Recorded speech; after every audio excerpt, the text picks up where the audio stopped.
Kalian tahu nggak, kalau ada sebuah kartu yang mungkin cuma terlihat seperti gambar karakter anime dengan desain warna yang mencolok, tapi ternyata bisa mempunyai nilai jual yang luar biasa tinggi. Bahkan, harganya bisa setara dengan sebuah mobil, atau dalam beberapa kasus, bahkan menyamai harga sebuah rumah. Dan yang lebih mengejutkan lagi, kartu seperti ini jelas bukan sesuatu yang mudah dijangkau, terutama kalau hanya mengandalkan gaji UMR saja untuk dibeli. Dan tentunya, buat sebagian orang, ini bukan sekedar koleksi, tapi sudah jadi aset bernilai tinggi yang sulit dimiliki sembarang orang. Jadi, belum lama ini, gue nemuin sebuah hobi yang lagi naik daun banget.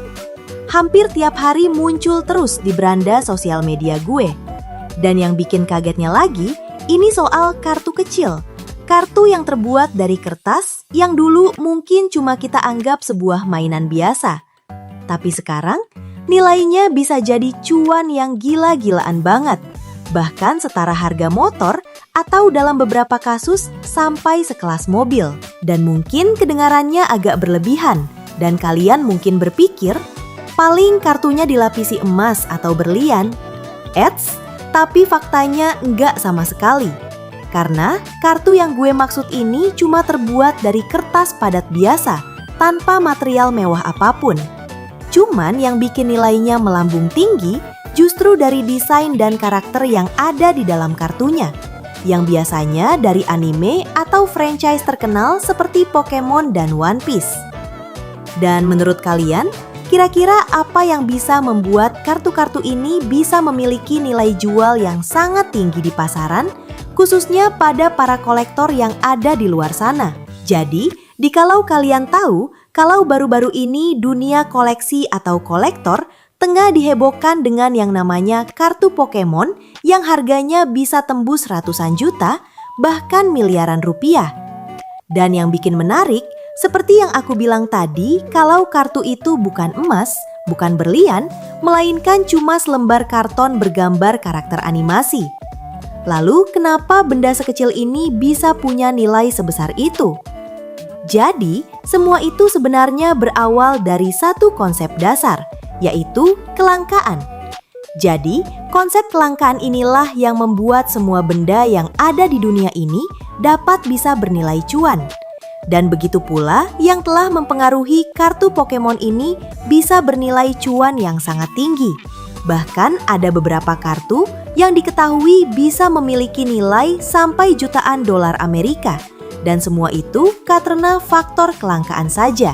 Dan di dunia para kolektor, semakin sulit suatu barang didapatkan, maka semakin tinggi nilainya.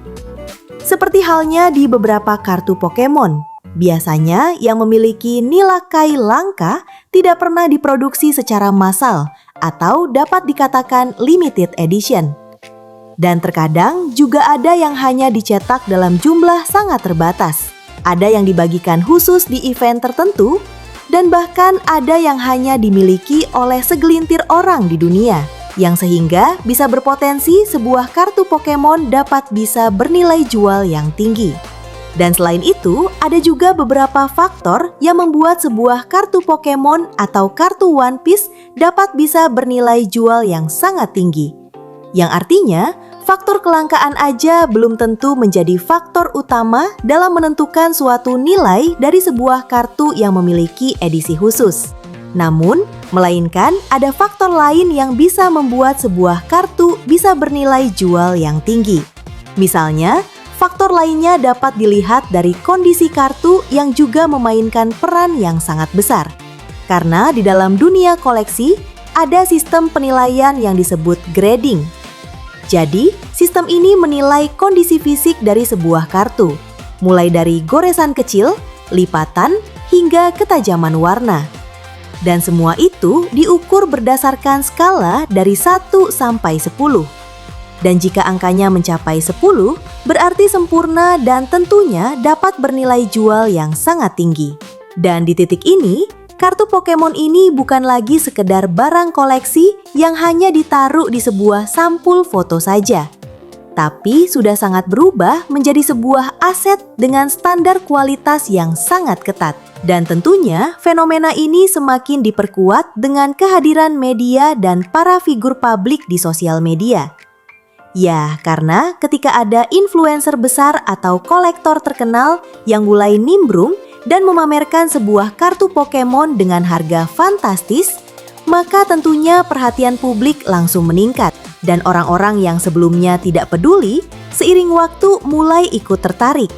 Yang sehingga memunculkan sebuah efek domino yang dimulai dari pasar menjadi ramai, permintaan melonjak, dan harga pun ikut terdorong naik. Dan tentunya, untuk saat ini, kartu Pokemon tidak hanya dipandang sebagai hobi saja, tetapi juga sebagai sebuah instrumen investasi. Yang sehingga banyak orang-orang FOMO yang ada di luar sana yang mulai tertarik dan membeli kartu Pokemon atau kartu One Piece dan berharap bisa mendapatkan sebuah kartu yang sangat langka. Namun tentunya bukan untuk disimpan, tetapi untuk dijual kembali di masa depan dengan harga yang lebih tinggi. Namun tentunya investasi seperti ini juga mempunyai resiko yang cukup tinggi.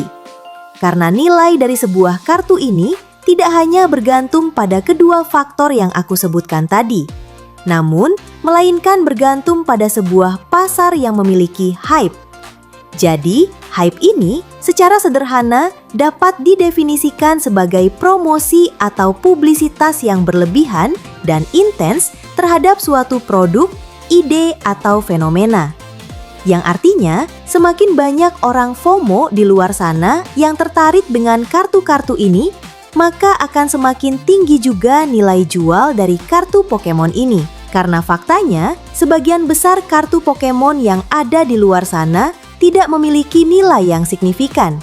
Karena hanya sebagian kecil lah yang mungkin kurang dari 1% saja yang benar-benar memiliki nilai dengan harga yang cukup fantastis. Yang artinya, apa yang sering kita lihat di berita atau media sosial saat hanyalah puncak dari gunung es yang bisa saja sewaktu-waktu akan mencair dan puncak gunung esnya akan menghilang. Ya, mungkin salah satu contohnya kayak fenomena yang sempat dulu terjadi di negara kita, yang dimana dulu hampir di seluruh wilayah di Indonesia tergila-gila dengan batu bacan. Dan tentunya pada waktu itu batu bacan ini juga memiliki nilai jual di pasaran atau di para kolektor dengan harga yang cukup tinggi. Namun semua itu karena didasari dengan faktor yang sama dengan apa yang terjadi dengan kartu Pokemon ini, yaitu faktor kelangkaan dan keunikan dari benda tersebut. Namun seiring waktu, fenomena batu bacan itu secara perlahan memudar dan ditinggalkan. Bahkan banyak para peminat batu ini yang dulu rela mengeluarkan uang yang cukup banyak hanya untuk membeli sebuah batu kecil yang secara kebetulan memiliki corak, bentuk, dan warna yang unik dan beda dari yang lain. Namun pada akhirnya tertelan dan ditinggalkan oleh akan kemajuan teknologi di dunia kita saat ini.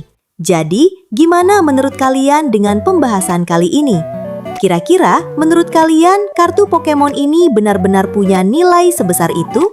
Atau mungkin sebenarnya kita cuma sedang melihat bagaimana manusia memberi harga berlebihan pada nostalgia dan kelangkaan saja?